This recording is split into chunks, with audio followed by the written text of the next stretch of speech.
Bienvenue sur Indépendante et Authentique, le podcast pour booster ton état d'esprit et ton entreprise. Je suis Pêche et j'accompagne les entrepreneurs à croire en elles, à développer leur activité et à garder un état d'esprit positif et motivé. Chaque mercredi, je te partage des conseils autour de l'entrepreneuriat, une réflexion de développement personnel ou encore l'interview d'une femme inspirante qui te partagera sa vision de la vie et de l'entrepreneuriat. Aujourd'hui, je retrouve Léa Candon, praticienne Reiki et guide de vie spirituelle que j'ai rencontrée il y a quelques mois sur Instagram, avec qui j'ai eu la chance de faire une magnifique session de Reiki il y a quelques semaines. Et du coup, ça me paraissait normal d'inviter Léa à partager autour du leadership personnel, de la spiritualité, d'être un leader de cœur. Parce que vraiment, s'il y a bien quelque chose qui m'inspire chez Léa, c'est sa force, sa bienveillance, son courage, qui me font énormément de bien au quotidien. Et je trouve que ces mots tombent toujours très très justes. Ils nous permettent à chaque fois d'aller un peu plus en profondeur à l'intérieur de nous-mêmes. Et je trouve que ces personnes dans nos vies, elles sont très précieuses. Donc voilà, j'avais envie d'inviter Léa aujourd'hui. Et juste avant d'entamer notre conversation, on a un beau cadeau pour toi avec Léa. Parce que Léa a accepté d'offrir une séance de Reiki complète d'1 heure à l'une d'entre vous, à une des personnes qui repartagera cet épisode de podcast en story sur Instagram. Et c'est tout simple pour recevoir ce magnifique cadeau. Il suffit de repartager l'épisode, de faire une petite capture d'écran, de nous taguer avec Léa. Donc, tu auras nos liens Instagram dans les notes de l'épisode. Donc, c'est Léa Candon et Pêche Églantine. Et du coup, à la fin, dans une semaine, on tirera au sort l'une d'entre vous pour qu'elle puisse profiter de cette magnifique séance de Reiki avec Léa. Voilà, donc bonne chance à toutes. Et puis, on se retrouve tout de suite avec Léa. Bonjour Léa, merci beaucoup d'être avec moi aujourd'hui. Hello, merci beaucoup de me recevoir, de créer de l'espace, du temps pour cette belle conversation, j'en suis sûre. Donc, ravie d'être là. Génial. Est-ce que Léa, pour commencer, tu veux bien te présenter de la manière dont tu le souhaites et pas forcément dans les cases ni dans le cadre? De toute façon, il n'y a pas de case chez moi et dans ma vie, comme tu le sais. Donc, moi, c'est Léa, guide de vie spirituelle. Mais voilà, la définition de ce que je fais est en constant mouvement, en constante évolution. Donc, je suis née à Paris. J'ai grandi en France et puis j'avais ce rêve de partir vivre à New York depuis que j'étais jeune et je l'ai réalisé il y a quelques années. Donc, je suis partie vivre aux États-Unis et puis suite à ça, j'ai été amenée par la serendipity, le mot qui ressort beaucoup en anglais, j'ai été amenée à déménager au Canada et à me lancer dans l'expérience et vivre ma vérité pleinement, devenir qui je suis pleinement. Ayant fait des études en marketing, ayant un Master of Science en marketing international d'une école de commerce, etc. J'ai complètement shifté ma perception de ma vie et décidé de m'aligner davantage. Donc voilà, aujourd'hui, je vis pleinement qui je suis. Je fais ce que je suis. Magnifique. Et il y a une thématique chez toi qui est revenue énormément ces derniers temps, c'est être un leader de cœur. Et c'est une thématique qui me parle énormément parce que le leadership, que ce soit le leadership personnel ou le leadership envers ses collaborateurs, ses clients, son entourage, c'est une thématique qui me parle moi beaucoup. En tant qu'entrepreneur, en tant que femme, c'est une thématique que j'ai aussi abordée évidemment en coaching de groupe, notamment dans le mastermind que je vais lancer en janvier.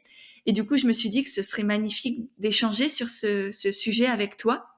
Et pour commencer, du coup, c'est quoi pour toi être une leader de cœur?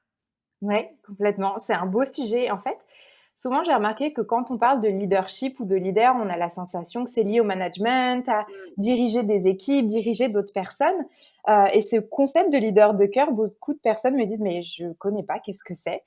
Oui, ça n'existait pas en fait puisque je l'ai un peu créé de ma propre expérience en me rendant compte qu'on pouvait être nous-mêmes notre propre leader intérieur si on arrivait à vraiment s'ancrer dans la vérité de notre cœur, dans notre intégrité, dans notre authenticité, et que le leadership passait avant tout par être son leader à soi. C'est-à-dire quand on a des moments difficiles ou qu'on sait ce qui est bon pour nous, qu'on doit faire, mais qu'on a des blocages mentaux qui nous empêchent de le faire, on se dit, bon, bah, qu'est-ce que notre leader intérieur nous dirait de faire?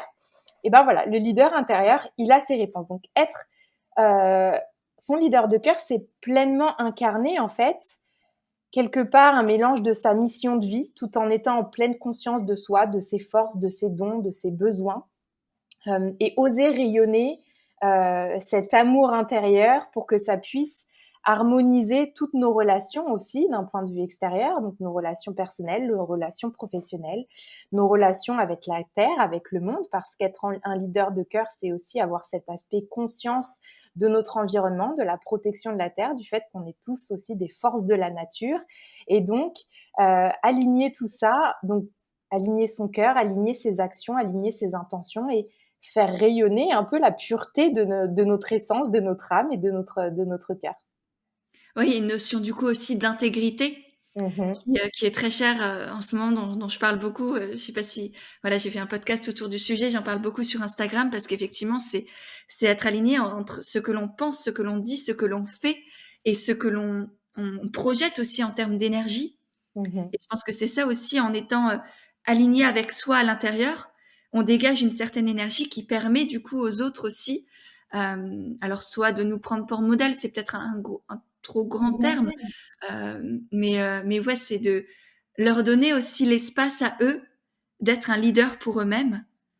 Et du complètement. coup, en étant un leader pour soi, on permet aussi aux autres de ouais, de se dire que c'est possible, qu'ils ont aussi le droit, la force, la puissance à l'intérieur d'eux-mêmes pour avoir cet alignement, pour se faire confiance et se délester peut-être aussi de certains carcans, de certaines croyances, de certaines injonctions que, on va dire, la société, entre gros guillemets, nous a inculquées, mais qu'en réalité, on a ouvert les portes en nous pour intégrer tout ça. On a dit oui, ok, j'accepte d'avoir ces croyances-là.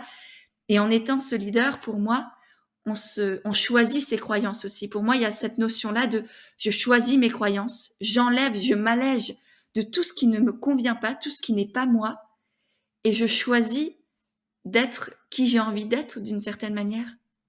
Et complètement. Et toi, Pêche, tu le fais super bien, notamment par rapport à ce qui passe dans le monde où je prends conscience de beaucoup de personnes qui ont une vérité, mais qui n'osent vraiment pas la vivre, qui n'osent pas prendre les décisions alignées, parce que pour moi, être un leader de cœur, c'est être beaucoup dans l'action.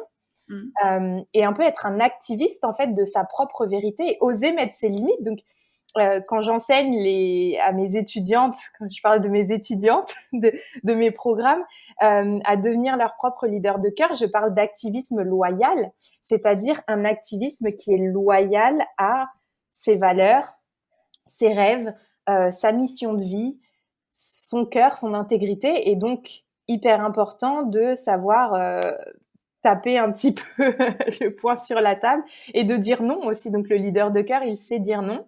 Mm. Il sait ce qui est bon, elle sait ce qui est bon pour elle, il sait ce qui est bon pour lui. Et donc c'est vraiment oser dans l'action, avec courage, euh, faire respecter un petit peu notre intégrité et nos valeurs intérieures. Et toi, tu le fais super bien. Je pense que moi, je le fais super bien aussi. Et qu'il y a besoin de personnes qui osent le faire pour inspirer les autres. Et, comme tu disais, créer l'espace, leur donner la permission, même si c'est à nous de nous donner notre propre Oui, c'est ça. permission. Et C'est le pas leader leur de dire, pour moi, c'est pas leur dire tu as le droit, c'est que se disent j'ai le droit. Et pour moi, Exactement. le plus beau changement d'état d'esprit qu'on peut apporter aux autres, c'est en étant un modèle pour soi-même. On peut potentiellement devenir un modèle pour d'autres si c'est juste pour eux à ce moment-là, et peut-être qu'ils sont pas prêts. On peut rien imposer à qui que ce soit. C'est faut vraiment la plus belle puissance, c'est quand ça vient des tripes, ça vient du cœur réellement, et qu'on est là. Et c'est parfois grâce à d'autres personnes qui deviennent des modèles pour nous, et qu'on peut devenir du coup un modèle pour soi-même. Et je pense d'autant plus dans l'entrepreneuriat, tu vois, pour moi, le leader de cœur, c'est l'entrepreneur incarné, parce que non seulement il a des grandes idées pour lui, pour le monde, pour les autres, mais en plus de ça, il passe à l'action. Et c'est ça que j'éprouve un amour immense pour les entrepreneurs comme toi, comme moi, comme toi qui nous écoutes aussi, parce que l'entrepreneur, il passe à l'action. Il peut être intellectuel, mais c'est pas juste un intellectuel qui fait des beaux discours, qui se prend pour je sais pas quoi. C'est non, il est dans l'acte aussi, dans la matière. Il fait, il est dans la vie. Il est pas juste dans l'esprit. C'est beau, c'est bien, c'est essentiel d'être dans l'esprit, mais il faut aussi être dans la vie. On est là, on est incarné, et ouais, c'est en entrant dans la matière qu'on est vraiment dans la vie aussi pour moi. Complètement. Et c'est intéressant ce que tu dis parce que, comme tu dis, c'est par l'action. Et je pense que être un leader, c'est une accumulation de petites actions courageuses chaque jour. Et faire le parallèle avec le leadership de l'ego qui cherche à prouver quelque chose. Et comme tu dis, le leader de cœur, il le fait, elle le fait pour elle. Elle le fait pour elle, elle le fait pas pour prouver quelque chose, pour répondre à une demande extérieure, pour confirmer des conditionnements ou des attentes d'autres personnes. Le leader de cœur, on l'incarne pour nous avant tout, en fait. Et ça n'a rien d'égoïste. Et aujourd'hui, il y a beaucoup de mauvaises perceptions de prendre soin de soi d'abord, se faire passer d'abord, exprimer sa vérité. Ah, vous êtes égoïste, vous ne pensez qu'à vous, etc. Non, parce qu'en fait, en m'honorant moi, en mettant en avant mon intégrité, ma vérité, je montre l'exemple. Et en anglais, c'est vraiment lead by example. Et c'est vraiment pour moi ça, le leader de cœur, c'est quelqu'un qui mène par l'exemple, mais son propre alignement intérieur et pas nécessairement je vais faire ça parce que les gens vont se dire que c'est bien de faire ça. Ouais. Non, je vais faire ça parce que c'est bien pour moi. Quand je suis sur la plage, donc là je vis au Mexique présentement, le matin je vais nettoyer la plage, je vais nettoyer les déchets sur la plage et puis je regarde pas les autres autour en leur disant regardez, je suis en train de nettoyer la plage, vous devriez faire pareil.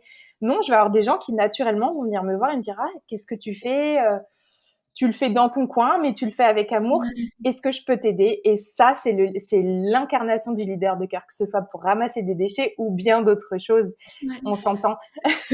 Ça me parle énormément parce que tu vois, je vois beaucoup d'entrepreneurs qui mettent en avant, par exemple, les dons qu'ils font avec leur société à des associations ou je sais pas quoi.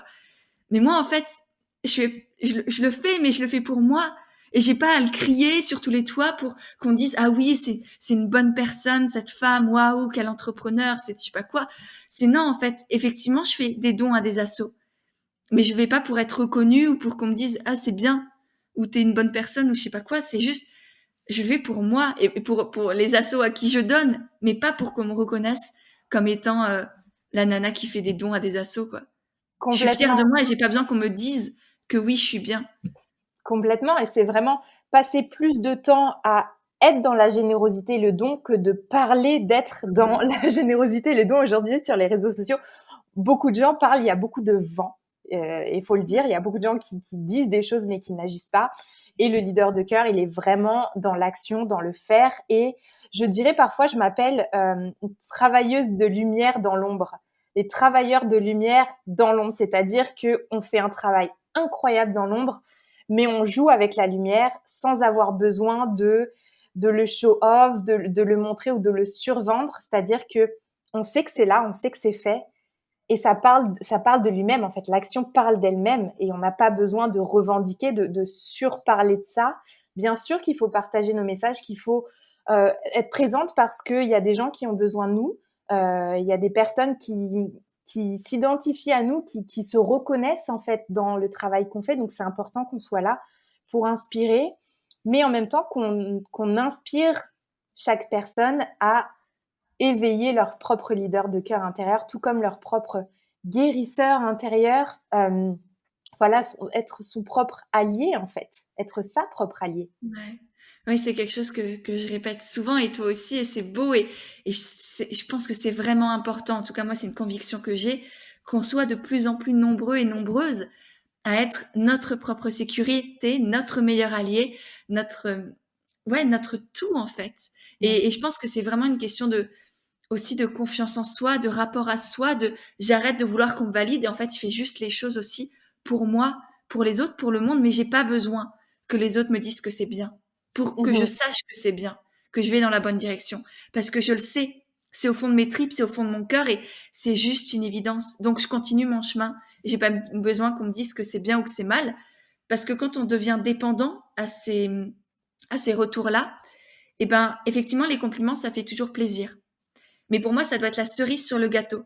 Ça doit être le petit truc en plus. Mais c'est pas le gâteau en entier parce que quand on devient dépendant des félicitations, quand on leur donne trop d'importance, quand on saute de joie à chaque fois qu'on a un témoignage client qui nous dit que c'était chouette, eh ben, on donne aussi beaucoup trop d'importance aux critiques. Et dès qu'on reçoit une micro-critique, il y a tout qui va s'effondrer. On va tout remettre en question. On va douter de soi, de ce que l'on fait, de notre projet, de notre activité, de la valeur que l'on apporte au monde, de la valeur que l'on porte en nous. Et il n'y a rien de plus terrible que ça. Donc c'est vraiment, pour moi, une question d'équanimité. Les compliments me font plaisir. Mais je vais pas sauter pendant 1000 ans je vais pas faire la danse de la joie. Non, c'est merci pour ce compliment-là. Et surtout, je suis heureuse que tu te sois offert ça. Tu vois, moi, quand une coachée me dit c'était incroyable, merci, t'es extraordinaire, je sais pas quoi. Merci, je reçois le compliment, j'accueille. Mais je la remercie surtout, elle, de s'être offert tout ça, d'avoir eu la confiance et l'amour pour elle-même, de s'être offert un coaching ou pour toi une séance de Reiki ou de rejoindre The Brave Life, par exemple. C'est un cadeau que l'autre se fait à soi avant tout. Complètement. En fait, elles se choisissent au travers nous et on n'est que, je dis parfois, des miroirs divins. On est juste un instrument d'un pouvoir plus grand par lequel l'énergie passe pour rappeler à la personne qui se choisit au travers nous de sa grandeur, son potentiel, etc. Et c'est intéressant que tu parles des compliments parce que moi, quand les femmes me rejoignent dans The Brave Life, quand mes belles âmes courageuses se choisissent, elles minimisent, on parle beaucoup de minimisation de leur potentiel, c'est-à-dire qu'elles ne savent pas recevoir de compliments. Et le leader de cœur et être dans son leadership, c'est de se dire qu'un compliment, ça vient juste confirmer ce que tu crois déjà pour toi et pas juste te donner une permission extérieure ou supplémentaire. C'est-à-dire que c'est comme si on créait un espèce de bouton à l'intérieur de soi. Donc, on le branche, ce bouton, comme qui s'allume on and off. Et donc, on a la capacité de l'allumer nous-mêmes, donc de mettre on-off. Si on veut se valider, ok, c'est bien. Et je recommande toujours aux personnes avec qui je travaille, même à toi qui nous écoutes, de te valider toi-même plusieurs fois dans la journée dès qu'il y a une petite chose que tu fais bien ou quand tu as pris soin de toi, quand tu as juste fait un sourire à quelqu'un, te dire merci, c'est bien ce que tu as fait. Et donc là, tu appuies sur ton bouton. Et quand les personnes viennent appuyer sur ton bouton de validation, tu le reçois. En revanche, si tu n'as pas appris à créer ce bouton, c'est-à-dire que tu peux recevoir des confirmations, des validations, des compliments, mais ça tombe dans un vide, en fait, dans un trou parce que il n'y a pas cette fondation intérieure d'amour de soi, de confiance en soi. Et je dis ça, c'est pas une fondation qu'on construit en une fois. C'est petites actions courageuses, du travail quotidien sur soi. Et il y a beaucoup de personnes dans le monde qui sont très connues, qui reçoivent beaucoup de validation, des Oscars, beaucoup d'argent, beaucoup de visibilité et qui, à l'intérieur, sont misérables même parce qu'elles n'ont pas appris à se valider elles-mêmes. Donc, le leader de cœur et être dans son leadership intérieur, c'est chaque jour renforcer ce muscle de l'estime de soi, de s'auto-valider et une sorte d'autonomie un peu spirituelle, une autonomie d'amour qu'on se construise soi-même en fait. Et ça, c'est une des fondations du leadership. Complètement, et je pense qu'on le retrouve chacune chez nos clientes respectives aussi, enfin nos coachés, notre équipe. C'est qu'effectivement, à partir du moment où toi-même tu doutes de ta valeur, de ce que tu apportes, tu douteras toujours aussi de est-ce que l'autre dit ça pour me faire plaisir? Est-ce que c'est vraiment vrai? Est-ce qu'il dit pas ça parce que voilà, il sent qu'en fait je doute de moi et du coup il a envie de me réconforter? Il y a toujours un petit doute de la sincérité de l'autre. Et à partir du moment où tu sais que c'est potentiellement vrai, que toi tu le sais en fait de toi-même, ça vient juste revalider, remettre une petite couche, un petit câlin, mais ça vient pas c'est pas ça la fondation effectivement. Les compliments extérieurs, c'est juste pour moi, comme dit la petite cerise sur le gâteau. Et puis, l'aspect vraiment différentiel de ça, c'est la durabilité de l'effet du compliment. C'est-à-dire que toi, tu es en état, comme tu dis, d'équanimité. C'est-à-dire que quand on est dans l'équanimité, là, je parle d'une perspective bouddhiste et de pleine conscience et de méditation. Et je réfléchissais beaucoup à ça cette semaine. Alors, je vais vous partager mon insight. Ce que j'ai reçu, c'est que l'équanimité et l'équilibre intérieur, il arrive pas quand on supprime les mouvements extérieurs, mais quand on arrive à accepter les mouvements extérieurs, que ce soit le chaos, l'harmonie, les changements, etc. Et qu'on arrive à les transcender. Et non pas qu'on se dise, bon, je vais minimiser tous ces mouvements, je vais essayer de les apaiser, de les enfouir, de les arrêter pour atteindre la stillness ou l'équanimité. L'équanimité, c'est vraiment rester stable à l'intérieur de soi et si on repart par rapport aux compliments et au feedback un peu négatif, on reçoit le positif, on reçoit le négatif, mais on reste stable parce qu'à l'intérieur, on a construit une vérité qui est tellement forte, qui est tellement ancrée et à laquelle on s'ancre que rien ne peut faire vaciller un petit peu ce qu'on ressent par rapport à nous-mêmes. Donc ça, c'est vraiment... Et c'est drôle parce que dans le bouddhisme, on travaille beaucoup avec ça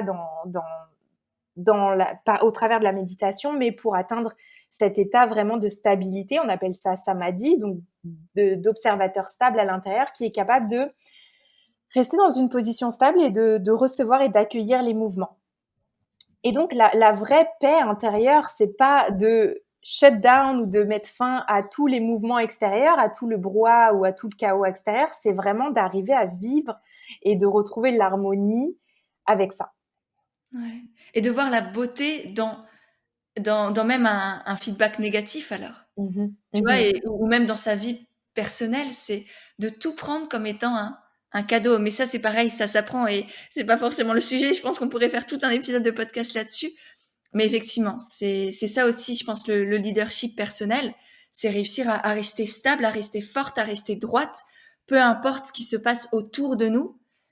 Parce qu'on est là, on est en nous, on est, encore une fois, on est sécure avec nous-mêmes.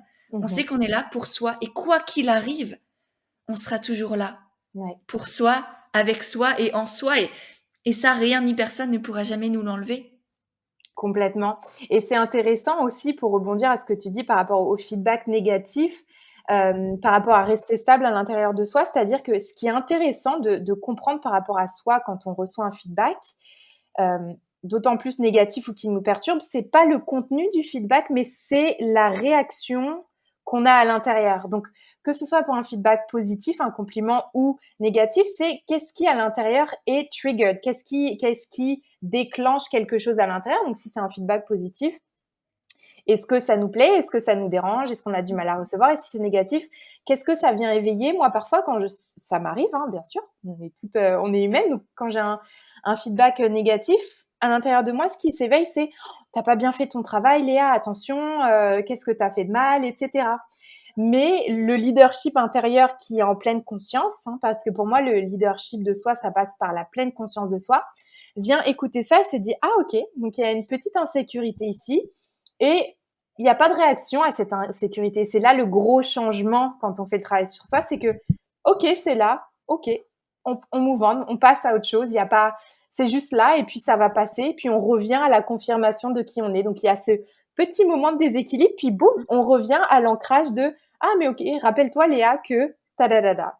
Ouais. Tu fais ça, c'est je ça. pense que même les mots qu'on utilise, tu vois, si on utilise là le terme de feedback négatif, forcément, le cerveau, il intègre ça comme quelque chose de douloureux, de pas bien, à fuir ou je sais pas quoi. Moi, ce que j'aime bien faire, et parce que les mots pour moi ont une importance énorme, et chaque mot a une vibration, une énergie, et nous transmet des choses dans notre inconscient, ce que je propose, moi, souvent, c'est d'utiliser le terme de feedback d'amélioration. Ou constructif. Ou de prise de recul, tu vois, ok, j'ai ça, qu'est-ce que ça signifie sur moi ou pas déjà? Est-ce que c'est à quel niveau c'est objectif, ou est-ce que c'est juste la personne qui là a vécu un truc et qui parle d'elle-même? Enfin, en tout cas, cette personne parle juste d'elle et non pas de moi.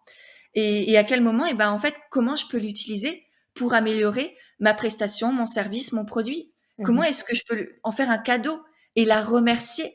Et moi, au début, je fuyais, on va dire, ce genre de retour. Et en fait, je me suis rendu compte que plus je les accueillais, plus je voyais les cadeaux que c'était. Et moins j'en avais au fur et à mesure parce que j'avais amélioré. Je les avais pas fuis en disant non, non, et c'est faux ou je sais pas quoi. C'est ok, merci. Merci pour ce retour-là. Parce que grâce à toi, l'expérience des futures personnes que je vais accompagner, elle sera encore plus importante. Mais ça demande du courage parce que recevoir ce feedback, quel qu'il soit, ça va, comme tu dis, éveiller quelque chose en nous. Et c'est là, qu'est-ce qu'on en fait en fait? Est-ce qu'on arrive à le recevoir, à l'embrasser, ou est-ce qu'on se dit ah bah non, alors du coup je vais me fermer complètement au feedback ou à ce que les gens vont penser, parce que ça va à l'intérieur créer une espèce de souffrance, et c'est notamment ça se situe dans le cœur, hein, ça va créer un petit truc dans le cœur, et c'est hyper intéressant de savoir ce qui se passe en nous à ce moment-là pour pouvoir, comme tu dis, améliorer nos processus ou travailler là-dessus ou faire un petit travail de guérison ou d'ajustement. Et comme tu dis, il n'y a pas de feedback négatif, c'est l'esprit qui va le percevoir comme négatif, comme une alerte, comme « ou attention », etc. Et encore une fois, la personne qui partage ces feedbacks, elle partage de son point de vue à elle. Et on a chacun notre propre perception. Il y a autant de vérités que de personnes vivantes. Et c'est normal que toutes les vérités ne se rencontrent pas. Hein, que c'est ça l'harmonie. C'est normal que on n'ait pas les mêmes approches, qu'on reçoive pas les mêmes choses de la même manière. C'est juste normal. Donc c'est pour ça qu'il faut aussi s'approcher soit avec de la douceur et avec cet équilibre intérieur pour se dire ok, qu'est-ce que je fais de ça, qu'est-ce que ça signifie par rapport à moi, où j'en suis dans mon cheminement, et comment je peux prendre soin de ça de la meilleure manière possible. Et aussi, est-ce que j'ai envie de l'intégrer à ma vérité? Tu vois, Mmh. parce que c'est pas parce que l'autre a sa vérité et moi la mienne que la vérité de l'autre est meilleure que la mienne. Souvent, je rencontre ça chez les personnes que je peux accompagner, notamment les entrepreneurs débutantes en coaching de groupe. C'est ouais, mais il m'a dit ça et du coup, eh ben, il doit avoir raison. Mais Mmh. non, que dalle! Ce que tu dis, ce que tu penses, ce que tu crois a tout autant de valeur que ce que dit, pense ou fait l'autre. Ouais. Donc, c'est aussi à nous d'être un bon juge et de prendre du recul de ok, ça c'est ma vérité, ça c'est la vérité de l'autre. Est-ce que j'ai envie d'intégrer dans ma vérité un bout de sa vérité à lui, ou est-ce que je la lui laisse et tant pis parce que je suis pas prête. Et après c'est une question aussi de courage et d'honnêteté envers soi-même. Complètement. Et Et ça, c'est du leadership. Et ouais. c'est vraiment recevoir les feedbacks pour déceler un feedback qu'on a envers nous-mêmes, parce que à la fois c'est notre esprit à l'intérieur qui va nous redire quelque chose et qui peut être douloureux aussi, et ça s'ancre dans des croyances beaucoup plus profondes, dans des conditionnements. Donc là, ça nous mène à nous dire ah, mon esprit croit ça à propos de moi. Ok, ça aussi c'est peut-être une vérité, parce qu'il y a la vérité de l'autre, mais il y a aussi les vérités intérieures qui nous appartiennent plus, qui vont ressortir. Donc ah, il y a cette vérité qui est là. Est-ce que, en pleine conscience, je la conserve, je la laisse de côté, ou est-ce que je décide peut-être de la reprogrammer en me disant, bah non, aujourd'hui, ce que je crois, c'est ça, et je me le confirme. Et ça demande des petits actes de courage de se reconfirmer ce en quoi on croit et d'aligner nos efforts, nos intentions, nos actions avec cette vérité-là qui peut être nouvelle, parce qu'on peut se réaligner avec nous. Et c'est même pas créer une nouvelle vérité, c'est plus aller plus en profondeur vers la vérité qui était là, mais qui a été soumise à la pression du monde extérieur. Donc, c'est vraiment un travail de retour à soi, en fait. Et je parle beaucoup de retrouver refuge en soi, c'est-à-dire que ça nous éveille à une vérité plus profonde et on a le choix de la suivre ou pas. Et plus on la suit, plus on est courageux, plus on est dans son leadership. Ouais, complètement. Est-ce que tu aurais des exemples, ou au moins un exemple de leader de cœur, de quelqu'un qui est dans son leadership de cœur et quelqu'un qui est dans son leadership d'ego, dont tu parlais tout à l'heure, il y a quelques minutes au début du podcast, la différence qu'on comprenne bien entre leader de cœur et leader d'ego, ou voilà. Ouais. Alors, leader d'ego, j'avais donné l'exemple le leader d'ego, pour moi, il y a plusieurs choses. Il est dans l'aspect matériel aussi. Donc, il va faire les choses pour recevoir peut-être de l'argent, des récompenses, voilà, tout ce qui est matérialisation et attachement au résultat. Hmm. Donc là, il y a du leadership de l'ego. Le leadership de l'ego aussi, il impose sa vérité aux autres. Donc, il va prendre sa vérité pour la vérité ultime et il va tenter de l'imposer aux autres. Donc, il y a beaucoup de gouvernements qui font ça, par exemple, ou des leaders d'ego qui font ça. Le leader de cœur, en revanche, comme on disait, il vit sa vérité et par juste le fait d'incarner sa vérité, il va inspirer et rayonner cette énergie qui va donner envie aux autres de la vivre. Leadership de l'ego cherche à prouver quelque chose aussi. Je dirais cherche à peut-être ça vient de l'enfance, hein, on cherche à prouver quelque chose à nos parents, donc on va monter graduellement dans une entreprise, on va chercher à atteindre un certain statut social, voilà, on va chercher quelque chose. Et Ouais, ce tu qui est veux intéressant, pardon, je non, te non, coupe, mais c'est vas-y. juste une idée qui me traverse. Ce qui est intéressant, c'est que souvent on croit ce type de leader-là comme étant des personnes très confiantes, très fortes, très, voilà, elles sont là, elles savent qu'elles sont là et elles doutent de rien. Et en fait, je pense que c'est la preuve de beaucoup, beaucoup de manque de confiance en soi, Mmh. manque d'estime de soi et ce besoin d'être validé par l'extérieur, d'appuyer, de prouver sa puissance pour justement que personne n'ose aller le chercher, aller gratter en lui pour pas qu'il soit déstabilisé. Mmh. Donc je pense que parfois cette force, cette violence parfois est en fait la preuve juste de beaucoup de mal-être et de manque de confiance en soi et de juste je veux prouver et je veux être validé par la société et je coche les cases. Comme ça, je suis sûre que qu'on m'aime ou que j'ai l'impression d'être aimé ou j'ai l'impression d'être adulé ou que je suis craint, par exemple, qu'on me craint. Comme ça, on va pas venir m'attaquer. Donc c'est beaucoup Complètement. de peur derrière, je crois. Exactement, donc c'est exactement ça, ce parallèle leadership d'ego qui part d'une place de peur et de manque, Mmh. tandis qu'un leadership de cœur part d'une place d'abondance. Et là, encore une fois, c'est dématérialisé, c'est-à-dire que une personne avec peu de moyens, peu de ressources, peut avoir un vrai caractère de leader de cœur, parce qu'il est dans l'abondance, dans la générosité, dans le don. Tandis que le leadership d'ego, ça part d'un manque, d'essayer de prouver quelque chose, de chercher la validation et d'imposer quelque chose. Et je pense qu'il y a aussi, dans le leadership de l'ego, il y a un gros manque de pleine conscience de soi et de connaissance de soi. C'est-à-dire qu'on est victime de son ego, naturellement, donc on est complètement dans une espèce de pilote automatique, dans une quête constante de quelque chose, tandis que le leader de cœur, pour moi, il y a un aspect pleine conscience et connaissance de soi qui est à la base de tout, c'est-à-dire qu'on apprend à se connaître, on connaît même ses défauts, ses parties plus sombres, hein, sa partie d'ombre, sa partie lumière, et on arrive à jouer avec les deux sans projeter en fait son ombre sur l'autre ou sans imposer sa lumière sur l'autre. Donc c'est vraiment d'une place de complétude intérieure, de plénitude intérieure que là on donne à l'autre. Et là, c'est un gros aspect de différence entre les deux. Et les personnes, je pense que toi qui nous écoutes, tu peux te reconnaître, je pense. Je dirais même qu'on a les deux. On a le potentiel d'être les deux. Et c'est d'ailleurs pour ça que moi, j'arrivais à déceler les aspects du leadership de l'ego et que toi aussi, c'est que on tombe parfois dans l'autre et ce qui est le vrai leader de cœur, il sait quand il tend vers l'ego et il va naturellement se réaligner vers le leadership de cœur qui est donc d'une place d'abondance, de respect de soi, de respect de l'autre, de compassion, mais aussi de vision pour le monde en fait, d'intuition visionnaire, d'activisme loyal. Et je parle beaucoup quand j'enseigne ce leadership d'avoir des rituels pour soi et d'avoir des rituels pour le corps, la conscience et le cœur. On dit esprit, corps et âme. Donc moi je parle de corps, conscience et cœur et d'avoir chaque jour quand on se lève le matin, d'avoir tout le monde n'est pas à fond sur une routine du matin, mais comment est-ce qu'on démarre notre journée, dans quelle vibration, à quelle vibration et fréquence on se calibre le matin, et d'avoir peut-être ces rituels cœur, corps, conscience pour vraiment se réaligner dans ce leadership de cœur. Et aussi, point important, le leader de cœur n'est pas nécessairement un manager, un professionnel ou un entrepreneur. On est tous des leaders de cœur, on a tous le même potentiel, et toi qui nous écoutes, tu es un leader de cœur. Ce qu'il faut juste, c'est retrouver la voie pour incarner ça. Et ça va rayonner dans toutes tes sphères, en fait, dans toutes les Mmh. sphères de sa vie.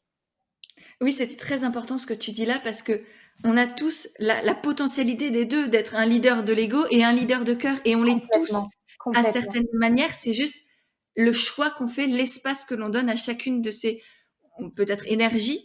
Et comme tu l'as dit, je pense qu'on tombe toutes les deux et tous dans le leadership de l'ego quand on a peur, quand on doute, peut-être quand on est fatigué, quand on, je sais pas, il nous arrive quelque chose dans notre vie de douloureux et que la peur prend le dessus. Eh ben, je pense que n'importe qui, et moi la première, je sais qu'au début, quand je me suis lancée dans l'entrepreneuriat, j'étais plus focalisée sur le chiffre d'affaires, les clients, les stratégies de je sais pas quoi, et pas du tout sur qu'est-ce que j'avais envie, qu'est-ce que je ressentais, qu'est-ce que je voulais apporter. J'étais juste sur trucs très très matérialistes effectivement, et ça m'arrive, ça peut encore m'arriver aujourd'hui, et j'ai appris à le regarder avec amour en fait. De là, t'es juste dans la peur et c'est juste une part de toi qui a peur. Donc comment je fais pour me rassurer, pour prendre du recul et vas-y calme-toi, tout va bien en fait, tout va Mhm. bien. Mmh. Et quoi C'est qu'il arrive, complètement normal. tout Mmh. ira bien, ouais. Ouais, c'est C'est complètement normal d'osciller entre les 2. Ce qui compte, c'est encore une fois d'avoir ce muscle de pleine conscience où tu sais que tu tombes dans l'ego et souvent, on est tellement dans l'inconscience de soi qu'on se rend même pas compte et c'est pour ça qu'on peut même pas en vouloir à certaines personnes qui agissent dans le leadership de l'ego. Pour moi, c'est des personnes qui n'ont aucune conscience, qui n'ont aucune conscience ou alors ouais, qui oui, c'est ça, ont en moi, c'est conscience, mais qui j'ai n'ont pas beaucoup de moralité. mmh. Ouais, j'ai souvent de la compassion pour ces personnes parce que je me Mmh. dis: «Elles s'en rendent juste pas compte, en fait. Elles font juste de leur mieux avec ce qu'elles ont, avec qui elles sont à l'instant T et on fait tous pareil, tout le temps». Complètement et il y a un grand maître ascensionné, je veux pas prendre de position religieuse parce que je n'en ai aucune, mais qui disait: «Pardonne-leur, ils ne savent pas ce qu'ils font». Hem, Pardonner parce qu'il y a certaines personnes qui ne savent pas ce Mmh. qu'elles sont en train de faire et si elles le savent, dans ce cas-là, je vais référer, du coup à la philosophie bouddhiste, on parle de karma, c'est-à-dire que si tu n'agis pas d'une place de moralité, tu te crées des effets négatifs parce que le karma, c'est la loi de cause et effet et je pense que c'est une loi universelle. Donc, si on crée des causes dans le leadership de cœur, des belles causes de compassion, de générosité, d'accueil de soi, d'acceptation, eh ben on reçoit des effets qui sont alignés avec ça. En revanche, si on crée des causes qui sont immorales, qui sont égoïstes, euh, qui parlent d'imposer des choses aux autres, qui ne sont pas bienveillantes ou dans la compassion, qui partent d'un intérêt personnel, dans ce cas-là, on ne crée pas des causes morales et donc on va récolter, et ça c'est à soi, hein, c'est-à-dire que c'est la personne qui crée ces causes immorales qui va récolter des effets immoraux. Donc, on n'a aucun intérêt à ne pas être dans son leadership de cœur. Aucun, Ouais. parce que c'est nous qui allons récolter des fruits pourris ou des belles fleurs, des beaux fruits très goûteux. C'est ça, c'est Ouais. quelle graine on nourrit à l'intérieur de nous. Est-ce qu'on nourrit la graine de l'ego? Est-ce qu'on nourrit la graine du cœur? Et c'est OK si parfois on se trompe. Tant qu'on revient Je pense que au c'est cœur. même pas pardon, je me permets, mais c'est même pas se tromper, en fait. Enfin, tu vois? Il y a pas de effectivement, c'est je sais pas comment expliquer, mais je crois pas que c'est se tromper vu que c'est naturel. Enfin, vu qu'il y a les 2 potentialités, Oui. on on oublie peut-être parfois plutôt qu'on se C'est dans trompe. des Enfin, tu vois? moments Ouais. d'inconscience. Enfin, c'est Oui, pour c'est moi, ça. c'est qu'on est Ouais. dans un moment où on n'a pas conscience, donc on va tomber vers quelque chose d'immoral et d'égo. Et je dis on se trompe dans le sens où c'est pas aligné vers la moralité, mais Mmh. comme en effet, c'est pas se tromper, c'est juste s'égarer un petit peu. Et donc se ramener, et le leader à l'intérieur de nous, il nous ramène, il nous dit ah attention là, tu t'égares, c'est Mmh. pas le meilleur chemin pour toi, donc ramène-toi vers ce qui est bon pour toi et qui va en découler et être bon pour le monde en fait. Ouais. Et en même temps, on en a besoin parce que si on s'égarait pas, on pourrait pas se retrouver après. Exactement, et c'est comme si on peut pas connaître le bonheur sans connaître la peine, on peut pas connaître la lumière sans connaître l'ombre. Donc ça fait partie du processus et pour moi l'échec n'existe pas. Par exemple, il y a que des confirmations ou des redirections. Donc c'est ok aussi de se dire que ah ben là j'ai fait quelque chose qui n'était pas aligné avec moi, mais que j'accepte en fait, je m'accepte et tant que je peux me ramener et que j'ai les conditions à l'intérieur de moi pour me ramener vers le droit chemin en fait. Et Ouais. c'est ça qu'il faut construire aujourd'hui, c'est ce petit déclic intérieur qui dit ah regarde là c'est pas nécessairement aligné, comment est-ce que je peux me réaligner?